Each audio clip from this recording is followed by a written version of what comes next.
siiw du jàmmi boom maa ci xam dara lépp lu yëngu yow la ñoo. wa rahmatullah asalaamaaleykum waa Sénégal ak doomi Sénégal fépp fi ngeen mënti nekk ci àddina bi maa ngi leen di nuyu di leen ziara di leen ñaanal jàmm te di ko sakku ci yéen dama décidé waxtaanaat encore ak yéen parce que la situation du pays l'exige de nous que ñu jox leen information yi ngeen xam ne moom ngeen soxla gannaaw bu ngeen ñu nangulee ni ñun ñooy ñii nga xam ne moom seen liggéey moo war a nekk jox leen information waxtu wii ñu nekk coow la bëri na ci Sénégal gis ngeen depuis quelques jours en tout cas depuis samedi dimanche le Kéwoulo annoncé ni arrêté nañu police bu Saly Portudal ubbi na benn enquête ci dossier wu viol bi nga xam ne dafa impliqué kenn ci doomu suñu confrère bi di Cheikh Yérim Seck di journaliste bu yor Yérim Post waaye di nekk chroniqueur fële ci TFM ci ëllëg si journaux yi ci attu woon ñoom ñëpp wax nañ ni benn xale bu góor doomu journaliste bu mag duñu joxe tur xale bu góor bi duñu joxe turam ba finalement ñëw nañu wax leen ni Baye Dia sa boppam décidé na ni dina joxe conférence de presse expliquer sénégalais yi la nga xam ne moo xew yeewu ngeen ñëpp wala boog démb bu ngeen di conférence de presse bi nga xam ne diggoon na ko askanu Sénégal waaye damaa xamut bu jëloon defoon conférence de presse lan lay wax mais li nga xam ne nag moom la nar a wax moom am na ay information yoo xam ne fuité na ndax ki nga xam ne ñoom ñoo tënku ñoom ñoo mënku ne dañoo war a jàppale wante même ci fen dañ ci jàppale wante naar bu ndaw ba joxe na information bi nga xam ne mag ji bëggoon na ko joxe maanaam nee nañu xale bu jigéen bi nga xam ne moom la ñu sàkku moom la ñu violé nee nañu am na 16 ans doomu Cheikh Yérim Seck bi du Sidi Souleymane Seck moom am na 19 ans mais 19 ans et demi dañ ko ci fàtte wax li constant te Kéwoulo war leen ko wax mooy dama koy waxati ñun suñu objectif mooy taxaw ci wetu képp koo xam ne dañ la néewal doole naka noonu laa taxawoon keroog ki nga xam ne mooy Abou Mouhamed Ndiaye bi mu yàqataanee siif xale bu ndaw bu 8 ans la ko commencé bi mu koy def ba ale bi am 11 ans fële ci Arabie Saoudite bi ma koy wax ba muy jóg di ko xeex kenn nangu ma ñëw fekk si kenn nangu moo ñëw jàppale au contraire dañu taxaw fële dinaan li muy wax amut wérut résultat ba gis ngeen ba ci consul général bu Sénégal bi nga xam ne moo nekk fële ca Jeddah taxaw xeex pour néewal doole xale bi ak yaayam bi ñu ci jógee fii ci Sénégal Mairie Gomis ca Thiès taxaw na mu wax leen kii di baayam di Coly Gomis Amadou Coly Gomis nee na siif na ko des années et des années mu porte plainte ñu jàpp baay ji denc ko ñetti fan ñu daal di ko génne ne ko contrôle judiciaire lañ ko placé boobu ak léegi kenn waxu ci dara mairie xeex na def na vidéo à visage caché dellu na def vidéo à visage découvert waaye taxut situation bi mu changé ñun nag duñu sonn duñu tàyyi danañu continuer di jàppale képp koo xam ne néewal nañ ko doole danañu taxaw seen wet danañ leen gunge nañu gunge woon xale bu jigéen bële ca Arabie Saoudite ba ñu rapatrier yaay jaa ngi ci ay situation yu doy waar situation yu metti parce que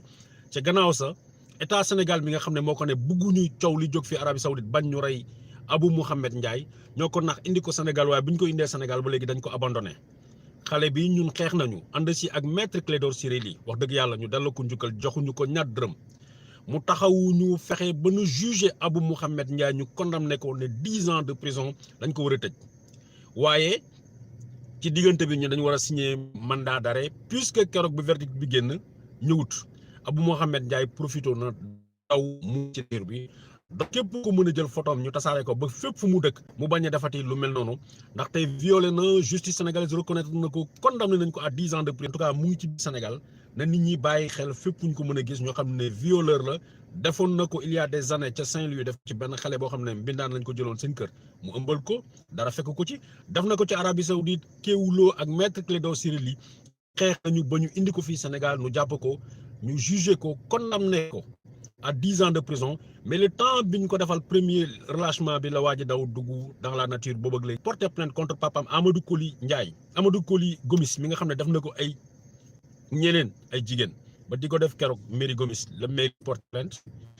dañ ko gardé à vue denc ko lu mat ñetti fan ñu relâché ko boobu léegi parquet bu Thiès jéemul def dara lu jëm ca loolu naka noonu la ñu wax xaw a gis tey ci dossier wu Souleymane Sidi Seck bii di doomu Cheikh Yérim Seck lan moo xew d'abord dafa bokk école ak benn xale bu jigéen bi nga xam ne Louise lañ ko bëgg a tuddee tey Louise boobu mu ne ko kañ dem defi révision suñu kër ci biir révision boobu parce que moom école am fu muy jàngee ca Saly mu ngi jàkkaarloo ak école Prévert bi nga xam ne moo nekk foofu ca Saly Portudal la fa xew naka la ko naxee ba mu tëdd ak moom ñoom ñoo xam seen diggante la mais li ci wóor de constant mooy tëdd na ak xale bu jigéen filmer ko jël film bi tasaare ko xale bu jigéen bi nee na parent mi confirmer ko ne kii mësul a nekk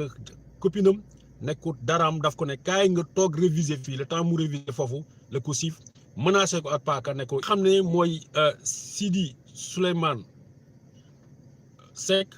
jël na vidéo bi tasaare ko ci école bi mu mel ni li koy humilier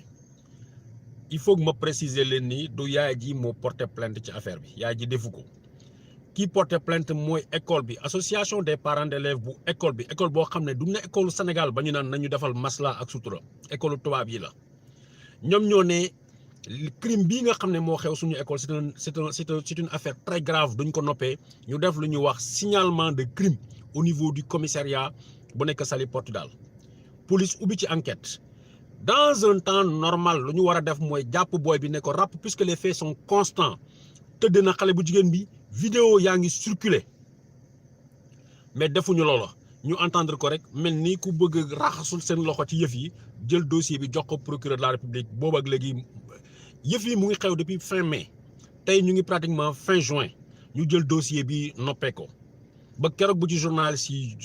jotee dañuy doog a woo parent bi ne ko ñëwal dossier bi transmettre nañ ko mu ngi nii dossier bi waxtu bi mooy wax ak yéen mu ngi ci parquet bu Thiès nee naa leen du yaay ji moo porté plainte école bi moo def signalement parce que bu fekkee ne Sénégal dëkku caaxaan la France caaxaane wu ñu yu mel noonu parce que lorsque doomi aadama yëg nga lu mel nii moom la ñuy wax ci lorsque on prend connaissance d'un crime ou d'un délit ou de la préparation d'un délit ou d'un crime boo ci noppee defuloo ko mën nañ la toppee suba pour non dénonciation d'un crime ou d'un délit donc tubaab yi duñu caaxaane lu mel noonu moo tax ñu dem signaler police bu Sénégal police bu Saly Portudal ne leen doomu Cheikh Yérim Seck bii tudd Souleymane Sidi Seck nekk pensionnaire suñu école siif na moromam te vidéo yaa ngi nii mu di ko circuler ne serait-ce que sur ce point là la diffusion de données à caractère personnel jàpp vidéo nit ki nga tëddal bu fekkee ne sax ay mag lañu nga jël vidéo bi nga di ko partager loolu rek brigade de cybercriminalité commissaire section de recherche wala spéciale de division cybercriminalité jàpp nañ ci nit ñu bare dugal leen ci kaso bi donc lan moo tax ne serait-ce que sous cet aspect là la diffusion de données à caractère personnel la diffusion jël vidéo tasaare jigéen boo xam ne yaa ngi tëddee loolu rek mënoon nañu téye xale bi mais gis ngeen ni kenn téyewu ko dañ ko bàyyi mu dem ñu yegg ci beneen affaire bi xale bu jigéen bi ñu tuddee Louise fukki at ak juróom la am yaayam la nekkaloon gannaaw bi école bi defee signalement yaayam ajuma ji passé la ko procureur doog a woo moom mu delluwaat encore porter plainte bi yoon la porter plainte pour le viol de sa fille parce que Cheikh Yérim Seck démb bu jàkkaarloon ak askanu Sénégal ak journaliste yi li mu la lañu wax mooy du viol gelam la xale bu jigéen bi corom la ma bëgg leen laaj ban àddina lañ nekk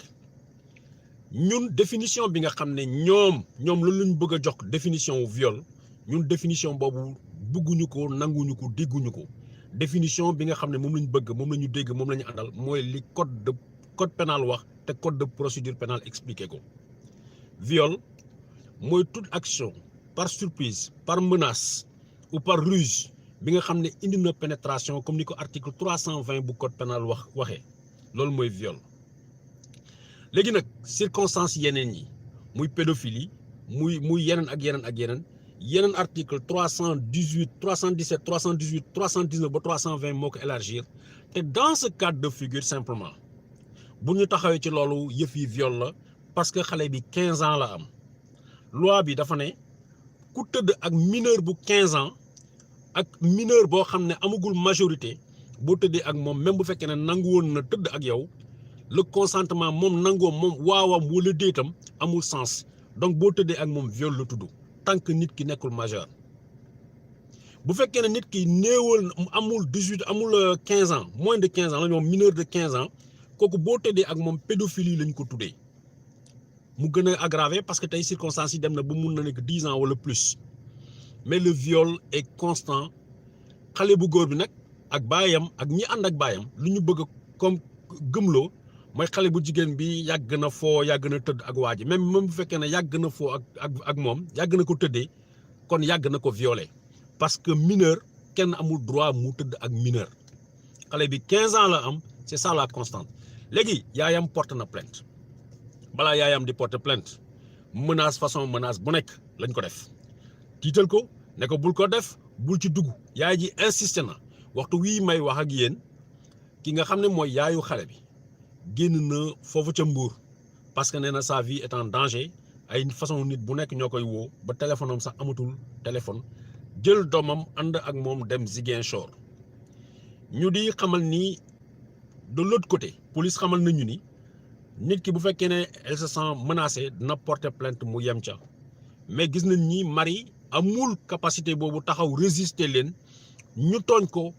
fooyee doomam yàqati doomam filmer ko diffuser film bi moom moo war a bouger moom moo war a dem ak doom ji ba waxtu bii may wax ak yéen mu ngi Ziguinchor sant yàlla ba am na avocat bi nga xam ne moo jóg taxaw ko muy maître John avocat bi wax nañu ak moom xamal ko ni nakkeewuloo accompagné woon démb xale bu jigéen boobu jógee Arabie Saoudite ba ñu am victoire ni Kéwoulo décidé tey di ànd ak Merry Gomis noonu la Kéwoulo di ànd ak dossier wu Louise bii mënuñu wax lenn ba lii du mën a nekk viol gis ngeen ils sont prêts à tout tëqale ko ak violu caaxaan bi nga xam ne bu Adji Sarr muy caaxaan boobu fen boobu bëgg ko méngale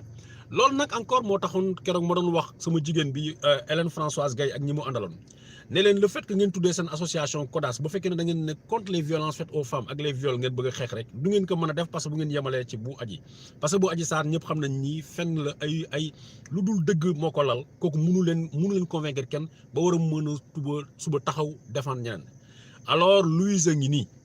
ak yaayam dañu soxla dégg la voix de toutes les personnes ñëpp ñoo xam ne dëgg moo leen tax a jóg ñu jóg ñoo jàppale leen parce que kaawu Cheikh Yérim Seck yii mu def yi passé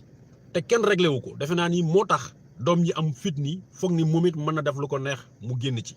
parce que doom joo xam ne yar nañ la boo yaree sa doom bu defee ñaawteef daf koy nëbb mais kenn du def ñaawteef kenn def kaawteef ba pare di ko won askan wi ne serait-ce que pour outrage aux bonnes mœurs xale bi waroon nañ ko téye ne serait-ce que attentat à la pudeur xale bi war nañ ko téye parce que def sa ñaawteef yoo xam kooku mënti defal nga ñëw di ko tasaare ci askanu Sénégal te dara la ci fekk yabeel dëgg la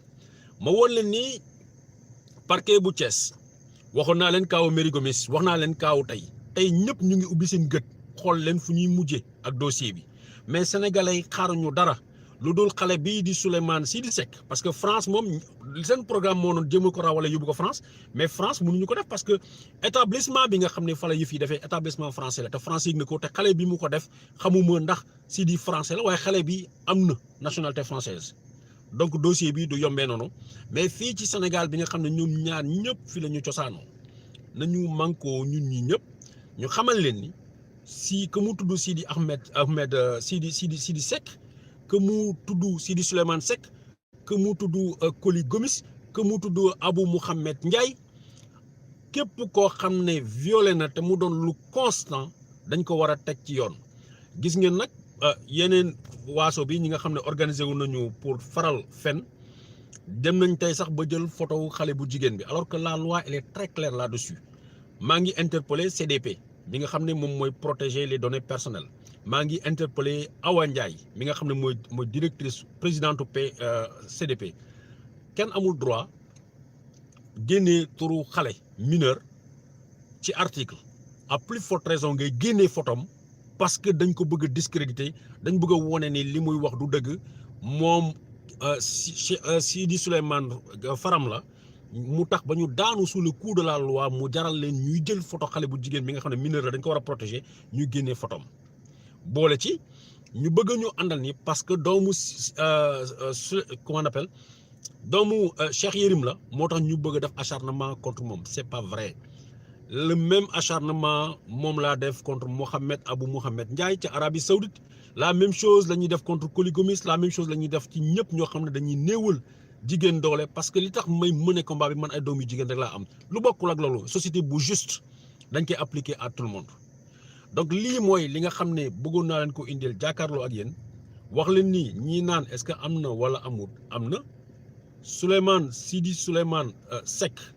siif na tëdd na filmé na xale bu jigéen bi jël na vidéo yi tasaare ko ci biir école bi pour wane ni daf koy gën a humilier léegi nag ki nga xam ne mooy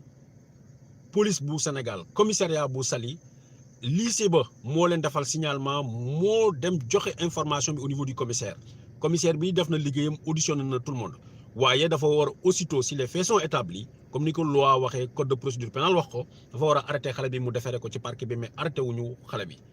tey jii boobu ak léegi nag jël nañ seen tànk bëgg ko dëgg ci dossier bi ñu xamal leen ni askanu Sénégal moom dafa ni lii mooy viol ku def loolu ku teggi loi boobu askanu Sénégal moom day jóg jàkkaarloo ak yow lii nag mooy li nga xam ne bëggoon naa leen ko indil tey bu ñu perteloo suñu temps ñoom jóg nañu nag ay seen groupe ñoom beneen espèce su sénégalais lañu à part quoi ñoom daal danañu jàppalante dinañu joxante la main bu ñu feneek bu ñu reyeek bu ñu amee seen lu ci mën a nekk ñoom dañuy ànd jusqu'au bout ñun nag beneen côté bi parce que dafa mel ni Sénégal dafa am cassure dafa am ñaari Sénégal ñoo xam ne dañuy gis dëgg ñu teg ci seen tànk ñoo xam ne dañuy xëy bëgg a jël seen fen yi dugal ko ci bopp nit ñi ak ñi nga xam ne dañuy xeex dëgg mu doon dëgg tey jii ki tooñ bu tuddee Sidi Mohamed ñu wane ne Sidee tooñ suba bu ku tooñ bu tuddee Abou Mohamed Ndiaye ñu wax leen ni Abou Mohamed Ndiaye moo tooñ donc lii moom mooy yëf yi ñu informer leen ñu ngi xaar nag baay ji amul lenn loo xam ne mun na ko wax ba mu dugg ci boppu nit ñi ba xale bu jigéen bi viol du tudd viol xale bi fukki at ak juróom la am doomu Cheikh Yérim Seck bi muy Sidi Souleymane Seck 19 ans et demi la am ok kii mu ko def kii mu tëddee mu filmer ko jël vidéo yi tasaare ko xale la mineur la donc loi daf ko protéger ñuy xaar nag parce que loolu moom mooy justifier loolu moo garaaw il se rend service lépp loo xam ne caaxaan la tappale la nax nit ñi la li gouvernement def Cheikh Yérim Seck mu ngi sa weet ba ànd ak moom comme ça suba bu amee genre guute yu mel nii ñu jàppale ko mais lenn moom moo attiré seen attention ci loolu te foofu laay daanalee viol dafa di affaire boo xam ne bu tellement sérieuse que dañ ko war a traiter parce que man les cas la plupart des gens ñi nga xam ne violé nañ leen ñu ñëw seeti ma dafa mel ni genre culture du viol mooy dugg ci famille bi la plupart du temps waxuma ñëpp de mais la plupart ñi nga xam ne violé nañ leen la plupart yaa ji daf ma naan Babacar man defoon nañ ma ko ma noppee ko moo tax bu mu dalee suma jigéen suma doom bëgguma mu nangu wala ñu bëri woo ma ne ma Babacar man miy wax ak yow dañ ma violé mais mënu ma ko wax fenn ba ci ay autorité ci biir réew mi tey jii pour le cas de Souleymane Sidi Seck c'est très clair le cas Cheikh Yérim Seck n'avait pas été traité à la mesure de la gravité des faits loolu moo tax doom ji xam ne dara fekku ca bàyyi ja donc moom bu ko neexee mu def ko mais bii yoon ñu ngi ñaan askanu Sénégal nañu taxaw xamal leen ni viol ñun suñu société moo ko nanguwul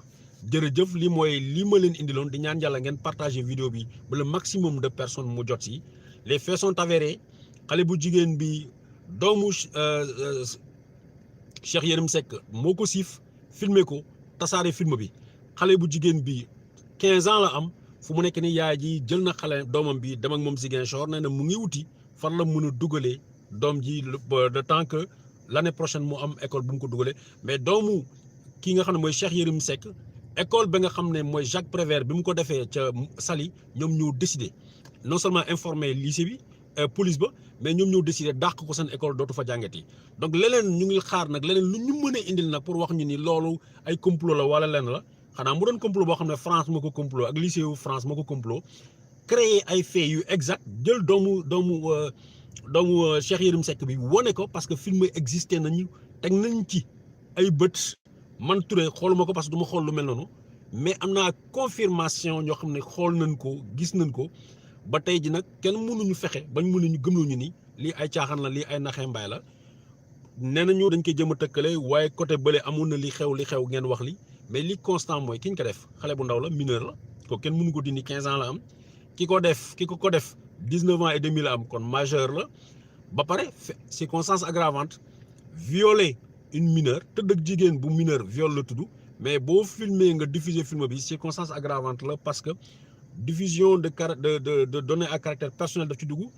outrage aux bonnes mœurs daf ci dugg ñu jëlee article 317 bu code pénal ba 320 du code pénal lépp ñu mën koo appliquer xale bu góor bi di Sidi Souleymane Seck muy doomu Cheikh Yérim Seck jërëjëf.